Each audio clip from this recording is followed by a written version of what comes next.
Selamat malam semua, rekan-rekan ngobrol-ngobrol di UPH. Sebenarnya malam ini di tempat-tempat lain sih udah levelnya udah teklap. Jadi besok akan ada aksi besar-besaran dari banyak kampus di berbagai wilayah ya. Dan hari ini juga di beberapa wilayah di Lampung, di Semarang, rekan-rekan kita mahasiswa ada banyak yang digelandang, ditelanjangi gitu-gitu, dipukuli berdarah-darah di berbagai wilayah. Dan apakah mereka misalnya tidak membaca, saya sih yakin mereka membaca ya. Jadi justru saya khawatir yang nuduh yang kita nggak membaca gitu, justru yang nggak membaca gitu kan. Ada juga tuh pepatah I don't read what I sign kan, yang tanda tangan beberapa peraturan tapi dia nggak membacanya gitu. Jadi tuduhan-tuduhan itu sering dialamatkan ke kita, dan bagi saya ini langkah yang sangat baik teman-teman nggak membaca atau berdiskusi sebagai apa namanya langkah untuk memperkuat kira-kira argumentasi, sikap dan lain-lain gitu ya. Mudah-mudahan bisa melengkapi sesi malam ini. Yang pertama ada beberapa pertanyaan yang diajukan kepada saya kemarin oleh Bung Abraham. Saya coba menjawab pertanyaan-pertanyaan tersebut. Semoga bisa mengantarkan. Yang pertama, ada banyak mitos di apa? Ada banyak bahasa disampaikan ke ruang-ruang publik ya. Pertama bahwa saya ingin disampaikan bahwa kita punya apa namanya kebijakan yang sangat banyak, hiperregulasi sehingga membuat kira-kira aturan itu menghambat investasi gitu. Tapi ini datanya PSAK, ini datanya Mbak Bibip, sebenarnya lembaganya Mbak Bibip. Itu justru di zaman Pak Jokowi kalau kita lihat dalam waktu kurun 5 tahun terbit 10.000 regulasi. Jadi ya yang gampang menerbitkan regulasi justru Pak Jokowi sendiri gitu.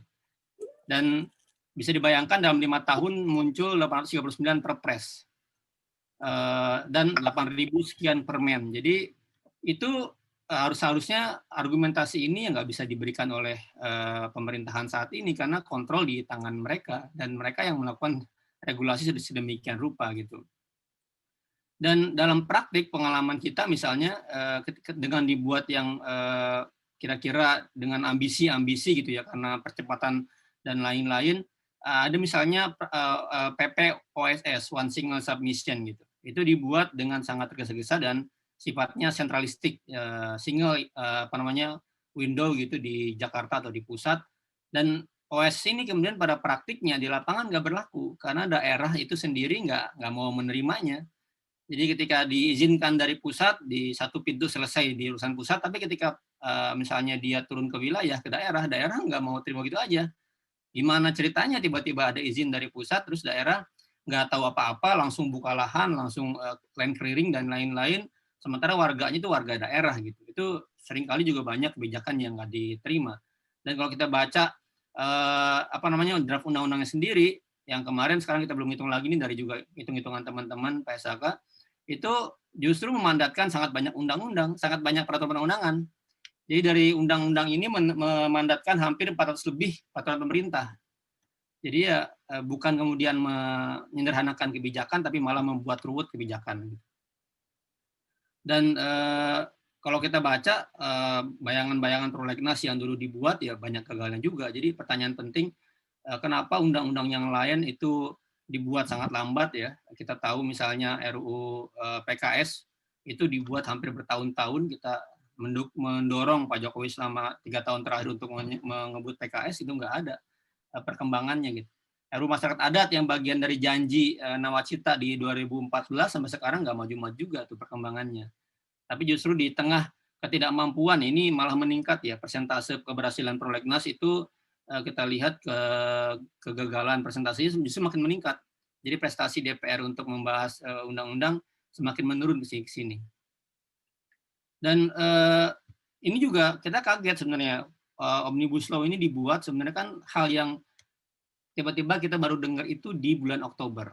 Jadi sebelum-sebelumnya itu nggak pernah ada secara wacana, atau baru nggak tahu di belakang ya, tapi kira-kira di ruang publik yang kita dengar saat kampanye, itu adalah justru PLN, Pusat Legislasi Nasional. Jadi kalau ada hiperregulasi, ada acak-acakan di mana, ada lembaga yang akan khusus menangani Pusat Legislasi Nasional, dia akan mensinkronisasi, mengharmoniskan, melihat mana yang kemudian bertentangan Undang-Undang Dasar. Harusnya ini.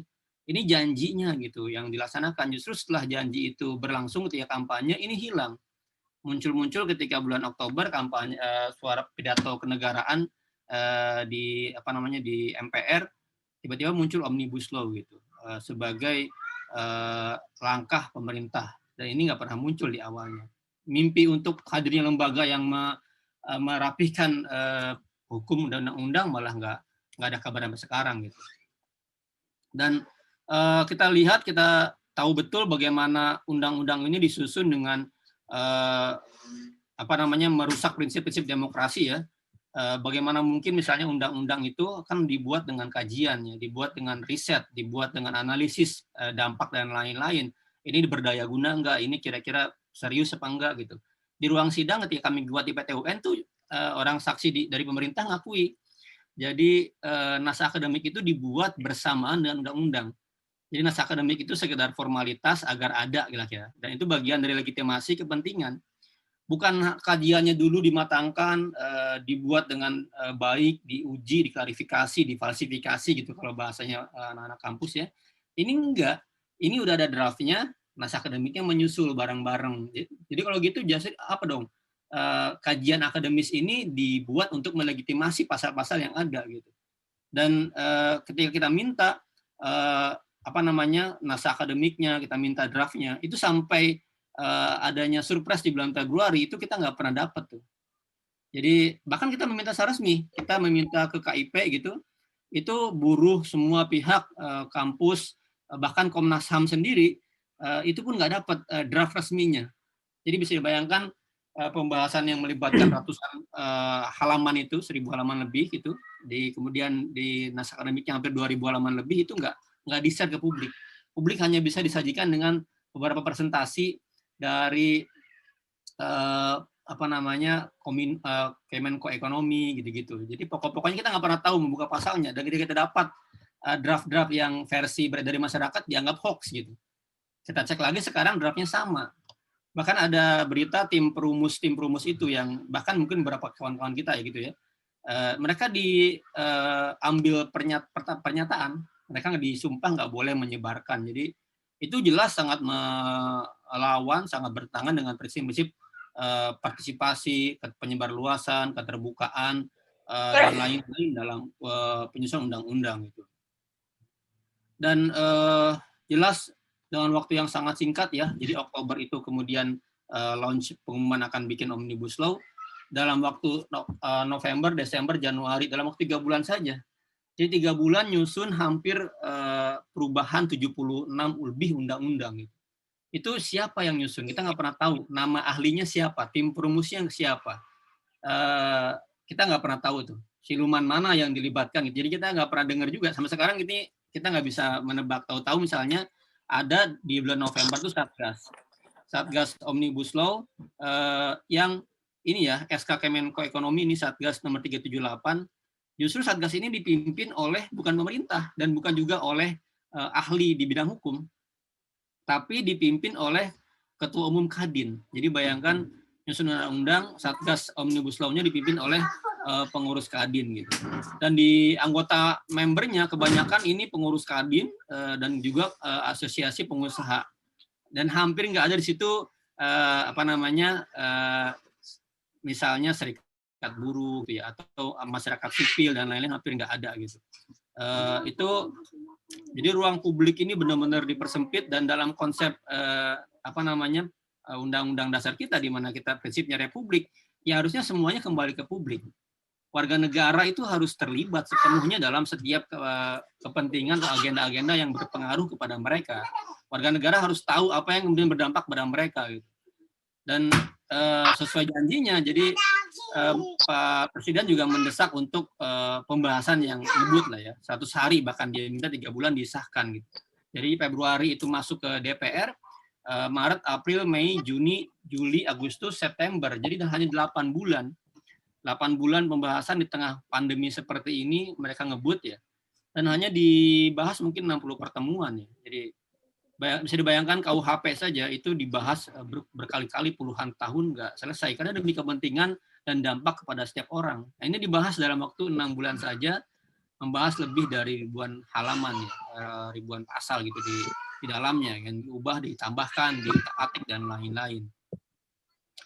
Dan tadi yang kita bilang bahwa ini kan metode pembuatannya kira-kira metode yang baru gitu ya. Bukan sebenarnya nggak baru, tapi ya ini nggak dikenal dalam undang-undang kita, pembahasan yang langsung.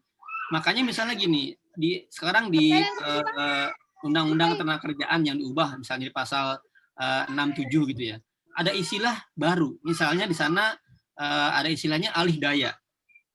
Alih daya ini di definisi undang-undang ketenagakerjaan nggak ada definisi alih daya.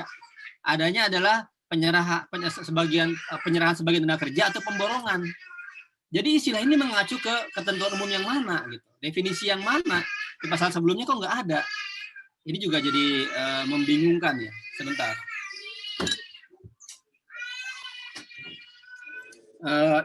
Itu makin ruwet dalam praktiknya, dalam multitafsir gitu ya. Dan kampanye yang diberikan sekarang, pasal-pasal yang ditunjukkan gitu seolah-olah memang masih ada. Tapi kalau kita lihat lebih lanjut, misalnya gini, pesangon memang masih ada, dan diturunkan kapasitasnya ya. Dan pesangon dibagi antara perusahaan dan lembaga jaminan yang lain. Pertanyaannya, penyelesaian jaminan itu dengan cara apa? Kalau selama ini buruh misalnya atau pekerja ada masalah, dia menggunakan mekanisme 2004 itu PHI, mediasi dan lain-lain, dan dia kemudian membuat pengadilan, caranya pengadilan. Nah sekarang ada jaminan lembaga lain, jadi ada pengaturan-pengaturan baru, tapi di undang-undangnya nggak jelas lembaganya apa.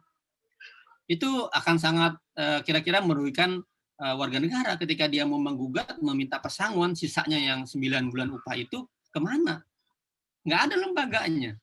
Itu nggak jelas di undang-undang. Jadi seolah-olah ada jaminan, tapi pada praktiknya nanti itu nggak bisa diberikan. Gitu. Itu contoh bagaimana menyusun draft undang-undang dan menilai nanti praktiknya bagaimana, itu masih blank. Kebanyakan diserahkan kepada PP, peraturan pemerintah. Dan peraturan pemerintah dalam penyusunannya hampir kemudian nggak seterbuka undang-undang. Ini yang makin mengerikan. Kalau undang-undang saja bisa dibahas sedemikian tertutup, sedemikian kira-kira gelap, apalagi PP gitu. Dan biasanya dalam banyak kebijakan, PP itu seringkali menyelewengkan prinsip-prinsip di undang-undang. Nah ini hampir semuanya pengaturan dilempar ke PP. Dan bahasa di undang-undangnya banyak banget pengaturan oleh pemerintah pusat. Kalau di undang-undang lama itu jelas. Jadi misalnya akan dilakukan oleh keputusan menteri, levelnya Kepmen. Menteri apa yang dimaksud di Undang-Undang Ketenagakerjaan? Ya Menteri Tenagakerja. Maka pengaturan hal-hal berkenaan dengan standar dan lain di ketenagakerjaan oleh Menteri Tenagakerja. Tapi di kemudian di Undang-Undang Cipta Kerja ini banyak istilah munculnya. Siapa itu? Presiden. Dibantu oleh menteri-menteri dan lembaga-lembaga. Pertanyaannya kemudian siapa yang mengatur norma standar? Jangan-jangan nanti yang membuat keputusan terkait ketenagakerjaan Menko Perinvestasian lagi, ya kan, Menko Maritim dan Perinvestasian, atau jangan-jangan misalnya BKPM. Jadi itu kan bisa jadi terjadi. Tafsirnya seperti itu memungkinkan gitu ya. Dan kita jelas dari semangat itu bagaimana sebenarnya dari awal kita lihat statement-statement pemerintah itu jelas niatannya adalah bagaimana menghilangkan kira-kira garis batas perlindungan yang selama ini dipakai oleh kita, terutama oleh kami, misalnya para lawyer di LBH ketika mendampingi masyarakat miskin, masyarakat marginal, buruh, yang pakai itu gitu. Kita sebagai orang hukum itu menimbang dengan itu. Nah, ketika garis batas itu PHK dimudahkan, jam kerja dibuat fleksibel, sanksi pidana kemudian banyak dikurangi bagi pengusaha, itu akan menimbulkan justru dalam praktiknya semakin luar biasa besar pelanggarannya. Selama ini aja pelanggarannya itu udah didiamkan gitu ya. Jadi ada banyak pasal-pasal pidana di Undang-Undang Ketenagakerjaan itu yang nggak pernah dipraktekkan, nggak pernah ditegakkan. Apalagi besok gitu. Ketika pasal-pasal pidana mulai dikurangi, akan makin berani pelanggarannya gitu. Selama ini misalnya di pasal-pasal kehutanan misalnya, banyak karhutla ya, kebakaran hutan, itu banyak banget SP3 oleh kepolisian gitu ya. Tetapi kemudian kalau sekarang pasal-pasalnya misalnya strict liability, pertanggungjawaban secara langsung oleh perusahaan itu yang sekarang dipakai oleh KLHK dan lain-lain buat menjerat para pelaku kebakaran hutan, itu sekarang masih ada, tapi prakteknya jarang ditegakkan. Nah, apalagi besok, ketika circular liability dihilangkan, bagaimana perlindungan atau mengejar para penjahat pembakar hutan? Itu semakin sulit. Dan tadi saya bilang ini ketimpangan kepentingan yang diakomodasi dan pendekatan represif. Jadi itu jelas di pengadilan itu banyak banget, misalnya serikat-serikat buruh itu, jadi gini, serikat buruh itu diundang, dibentuk satgasnya, dengan tiba-tiba nggak tahu, dan draft undang-undangnya sudah diserahkan ke DPR. Jadi pemerintah ini mengundang serikat buruh memasukkan nama-nama sebagai member dari satgas untuk terlibat, tapi draftnya sudah diserahkan ke DPR. Tertanggal 7 Februari draftnya diserahkan ke DPR, buruh baru diundang dan dibentuk timnya tanggal 12. Buat apa gitu? Orang udah diserahkan ke DPR, dan diserahkan pun juga nggak jelas, jadi diundangnya via WhatsApp, ketemu di rapat juga nggak dikasih draftnya, cuma presentasi aja gitu. Jadi itu benar-benar kemudian ada ketimpangan kepentingan yang diakomodasi ya. Nah, di sisi lain kemudian ketika buruh mempertanyakan, teman-teman bertanya, marah, kemudian direspon dengan perintah agar BIN dan Polri mendekati ormas yang tolak omnibus law. Gitu. Nah, apa yang kita bisa lihat dari sebenarnya secara keseluruhannya, semangat apa sih urgensinya gitu? Kalau kita melihat sih sebenarnya paradigma dari undang-undang ini itu menganggap masalah penting ini di bangsa ini yang paling urgent adalah soal investasi, hambatan investasi. Seolah-olah itu masalah yang akan menyelesaikan masalah semuanya gitu. Dia obat panacea akan menyembuhkan segala penyakit di bangsa ini gitu. Sehingga segala hal dia tabrak, mau lingkungan yang enggak sustain gitu. Bahkan kalau kita belajar hukum lingkungan itu kan dua keping ya. Dalam satu koin itu ada keping satu bicara pembangunan, bicara kedua adalah sustainability. Jadi kalau Anda mau investasi, yang namanya sustainability itu ya sebuah keharusan yang nempel gitu. Nah, ketika Anda membangun tanpa berhati-hati dengan sustainability, itu bukan pembangunan. Itu bukan investasi. Gitu. Nah, sekarang ada kesempatan seolah mengeruk sebesar-besarnya dan nggak peduli tentang masa depan. Makanya pasal-pasal lingkungan itu diterabas sedemikian rupa gitu. Dan apapun yang kira-kira bisa dianggap menghambat akan dikurangi sepenuhnya. Nah, ini bahasa yang dipakai oleh teman-teman Pusako, Pusat Studi Konstitusi ya di Andalas. Jadi yang pertama temuan mereka, catatan mereka, dosa Omnibus Law itu adalah kekuasaan yang sombong. Jadi kekuasaan seperti Orde Baru yang meletakkan semua terpusat. Jadi semua harus dengan peraturan pemerintah, izin-izin usaha juga harus dengan pemerintah, penyelenggaraan tata ruang oleh pemerintah pusat. Jadi ini ya kembali semua pengaturan ini ke pusat. Jadi ya misalnya partisipasi bahkan pemerintah daerah itu nggak dilibatkan gitu. Yang kedua kata makan pebisnis. Jadi jelas tadi saya bilang bahwa undang-undang ini yang memprioritaskan kemudahan bagi investor. Jadi seluruh hal ditentukan pemerintah pusat. Bisnis cukup menggunakan pendekatan ke pemerintah pusat saja. Mereka datang melobi dan mereka bisa menyelesaikan semua urusannya gitu. Nah besok-besok akan terjadi konflik dengan warga di daerah, dengan masyarakat adat, dengan petani, nelayan gitu-gitu. Dan banyak sekali di sini juga masalah misalnya di daerah ya. Kita bisa melihat bagian Indonesia itu tercipta dari banyak pulau. Bagaimana besok ini? Wilayah-wilayah kecil, pulau-pulau pesisir dan lain-lain itu sangat berbahaya kalau diputuskan dari pusat. Karena pusat nggak tahu. Pokoknya kasih izin ya di lokasi. Izin lokasi misal dikasih peta, plek Anda di sini ya. Ketika datang ke lokasi itu, bisa jadi di wilayah yang dikasih petanya itu udah ada orang, udah ada petani, udah ada nelayan, udah ada bahkan perusahaan lain yang diberikan izin. Makanya sekarang kalau kita baca izin-izin itu kan tumpang tindih. Ada banyak izin di atas izin ya. Itu yang ketiga, keempat, yang kelima nafsu pemodal asing. Jadi kalau kita lihat banyak banget pasal-pasal misalnya di Undang-Undang Pangan ya, menyetarakan antara stok daerah dengan stok impor itu sekarang sama. Kalau dulu kan impor boleh sepanjang pangan dari nasional itu nggak terpenuhi. Kalau sekarang udah posisi impor dengan posisi pangan nasional setara. Kalau begitu maka ya udah impor sebanyak-banyaknya. Dampaknya petani-petani di Indonesia ya sangat menjerit karena barang-barang dari petani akan kalah saing dengan impor yang bisa jadi lebih murah.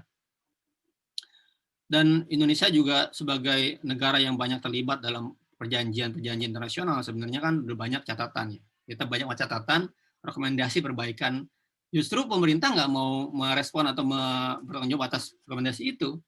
Jadi yang diterapkan justru hal-hal yang kita nggak tahu dari mana rekomendasi itu kajian-kajiannya gitu.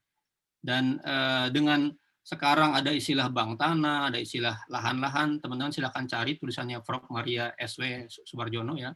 Itu bagaimana hancurnya Undang-Undang Pokok Agraria gitu. Itu kan masterpiece bangsa setelah kemerdekaan, salah satunya dia Undang-Undang Pokok Agraria gitu ya.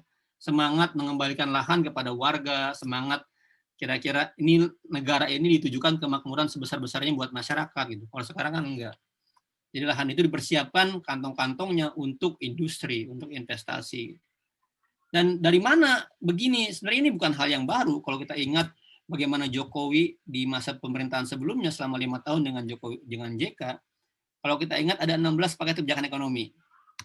Seluruh paket kebijakan ekonomi ini seluruhnya bicara tentang investasi. Silakan telusuri deh. Investasi semuanya. Karpet merah buat investasi dan lain-lain. Jadi ya langkah ini sebenarnya sudah dilakukan sebelumnya. Jadi bahkan misalnya di paket kebijakan 1 itu sudah mengubah 96 peraturan. Cara-caranya sudah sedemikian rupa. Maka ya dilanjutkanlah dengan ketika tahap kedua, ketika periode kedua.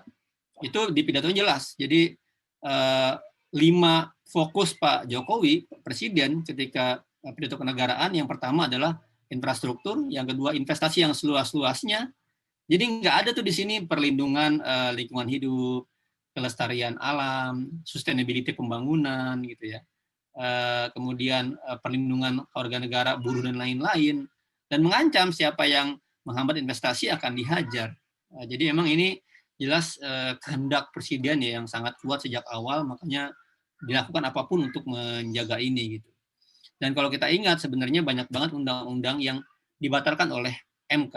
Kenapa? Karena bertentangan dengan semangat konstitusi, semangat Pancasila, semangat demokrasi ekonomi gitu. Dan kita melihat betapa undang-undang ini kalau dilihat dari karakternya ya, ketika MK membatalkan undang-undang sumber daya air, undang-undang perkoperasian dulu, persis sama semangatnya. Semangat apa? Semangat liberalisasi. Semangat membuka pasar seluas-luasnya dan mengurangi hak warga negara yang semakin kecil. Nah, berarti apa? Berarti bahkan dalam menyusun undang-undang ini, kira-kira yang nggak peduli terhadap peringatan dari MK gitu. MK yang sudah banyak memutuskan, tapi kita khawatir sekarang nih, karena MK baru saja kemarin undang-undangnya diubah, dan ada semacam kalau kita mengucapkannya dengan istilah barter ya, karena hakim-hakim MK yang sekarang menjabat dapat masa jabatan lebih panjang sampai usia yang lebih lama lagi, dan itu secara otomatis didapatkan oleh mereka gitu. Itu Mas Etan, jadi saya belum masuk ke pasal-pasal, tapi kita bisa buka, mari bareng-bareng, kami lengkap ada analisanya. Jadi kalau kita lihat misalnya bagaimana bunyi pasalnya, kita bisa buka satu persatu sebenarnya. Bagaimana bunyi-bunyinya. Misalnya ini ya. Saya ingin tunjukkan ini catatan pasal di bagian tenaga kerjaan saja nih.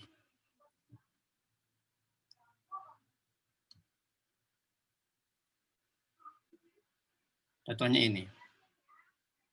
Jadi buka ini bunyi pasal sebelumnya, bunyi pasal yang sekarang, dan apa dampak secara hukum. Nah, orang-orang hukum kan kita diajarin membuat analisis seperti ini ya. Misalnya, oke, sebelumnya. Ini banyak banget pasal seperti ini, bisa dianalisa teman-teman sendiri.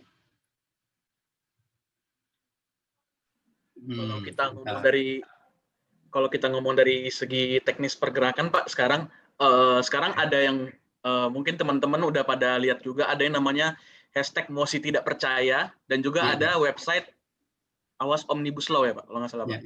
Nah mungkin bisa dijelaskan ke teman-teman itu sebenarnya gerakan apa, kenapa namanya itu. Itu saya ingin bilang nih, contoh di sini, teman-teman kan mahasiswa ya, calon-calon besok pegawai-pegawai juga ya.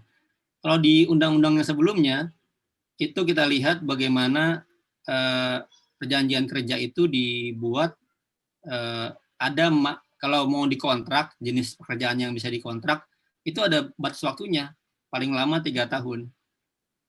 Jadi bagi buruh itu pabrik-pabrik ya, para pegawai-pegawai di bank-bank itu, hal yang paling dinantikan adalah bagaimana ketika dia diangkat jadi pegawai tetap sebenarnya. Karena disitulah ada kepastian bekerja gitu. Dan nggak bisa dikontrak lebih dari 3 tahun. Akhirnya perusahaan terpaksa mengangkat. Seringkali begitu kan. Nah di undang-undang yang baru, pasal ini dihilangkan nih, kata frasa ini. Akhirnya ya ini jelas pasalnya. Jadi kalau mereka bilang belum baca, ya mari kita baca gitu. Pasal 59 menghapus ketentuan paling lama 3 tahun dalam kontrak. Jadi ya seumur hidup Mas Etan dan kawan-kawan besok bisa saja dikontrak gitu. Dan sebagai pekerja gitu. Itu contohnya. Outsourcing. Sebelumnya outsourcing jelas larangan di wilayah mana, sekarang pasalnya hilang. Jadi apapun ya bisa dipermudah. Nah yang kedua soal pergerakan, ya sekarang pada akhirnya teman-teman mengambil kalimat ya atau bahasa simbol hashtag gitu dengan masih tidak percaya, karena apalagi sih yang bisa kita lakukan? Ini kok seluruh elemen di pemerintahan gitu ya, itu seperti kayak nggak dengar suara publik. Kayak nggak lagi memikirkan kepentingan masyarakat yang lebih luas, gitu. Memikirkan dampak kepada petani yang hidupnya ya sangat sudah sulit sekarang gitu. Tidak memikirkan bagaimana dampak kepada satu buruh ketika dia ter-PHK gitu ya, nggak dapat pesangon, misalnya pesangon yang ada di kontrak, dampaknya sangat besar pada keluarganya, runtuh ekonominya, dan berapa juta buruh yang seperti itu. Nah akhirnya kita memilih mosi tidak percaya karena pemerintahannya sudah demikian rupa berjalan begitu cepat, ngebut ya. Sebelumnya undang-undang KPK juga begitu, undang-undang Minerba begitu, undang-undang MK begitu. Pembahasannya nggak ada tuh, undang-undang KPK hanya dibahas sekitar 12 hari. Tanggal 3 usulan, tanggal 6 baru mulai pembahasan, tanggal 17 sudah disahkan. Undang-undang MK kemarin pembahasan hanya 7 hari. Bayangkan, pengusulan tanggal berapa, pembahasan langsung kira-kira pengesahan 7 hari saja undang-undang MK dibahas. Nah, di DPR juga sama. Ya walaupun ada fraksi yang walkout ya menolak, tapi ya nggak berdampak apa-apa juga gitu. Ditampilkan di ruang publik seperti itu saja. Makanya pakai istilah itu karena kita melihat pemerintah DPR sudah nggak lagi mau mendengarkan. Dan bukan hanya kita mahasiswa atau aktivis atau NGO gitu ya. Profesor, misalnya Prof. Maria Parida, profesor, sangat banyak profesor sejak awal, misalnya Prof. Susi, Prof. Maria Suwarjono di UGM dan lain-lain, semuanya sangat banyak berteriak gitu, tentang bahaya undang-undang ini gitu. Hari ini juga ada tadi presentasi atau konferensi dari 200 akademisi, ada guru besar, ada dekan dan lain-lain gitu. Jadi kampus saja udah nggak didengerin gitu. Termasuk bahkan ormas, NU, Muhammadiyah sudah sangat keras itu membuat kajian, menjelaskan, memberikan pandangan, itu nggak didengar lagi. Pertanyaannya ini kita berharap pada siapa untuk bisa memberikan masukan kepada pemerintah, kepada DPR gitu. Makanya kita udah bilang kita mosi tidak percaya, nggak percaya lagi dengan pemerintahan DPR karena mereka menggunakan kekuasaan secara abuse gitu. Itu satu. Yang kedua, gerakannya seperti apa? Ya pada akhirnya kalau kita berkaca pada misalnya pengalaman Undang-Undang 25 tahun 97, dulu tuh pernah zaman Soeharto masih karena mandat dari IMF, ada letter of intent, diubahlah Undang-Undang Ketenagakerjaan.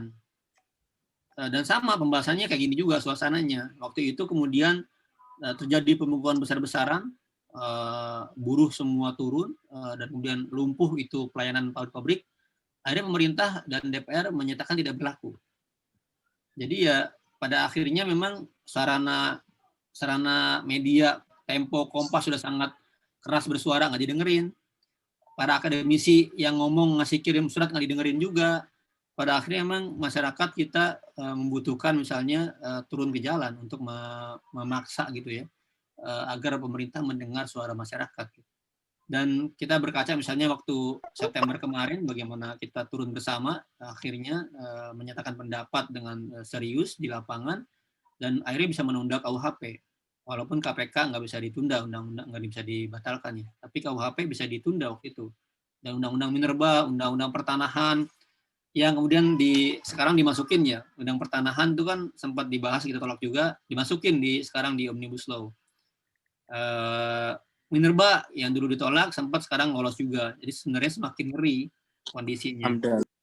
Dan pada akhirnya besok emang banyak yang mau turun ke jalan ya. Mudah-mudahan kita bisa, ya kalau teman-teman punya cara-cara lain untuk mempengaruhi pemerintah agar tetap berbuat sesuai undang-undang dan sumber pemerintahan yang baik ya mungkin saja. Tapi sekarang kita pilihan-pilihannya jadi sulit gitu. Termasuk pilihan ke MK. Kenapa nggak ke MK saja gitu? Nah, MK-nya tadi saya bilang baru kemarin pembahasan undang-undang dan ada barter politik di situ gitu. Ketua MK yang kemarin yang sebelumnya sekarang jadi anggota 2 kali diputus etik. Yang satu KTBLC dalam surat ke petinggi kejaksaan, yang kedua melanggar kode etik bertemu dengan DPR dalam periode perpanjangan dia gitu. Nah, gimana kita mempercayakan pada orang yang sudah melanggar etik 2 kali bahkan? Demikian Mas Ethan, terima kasih.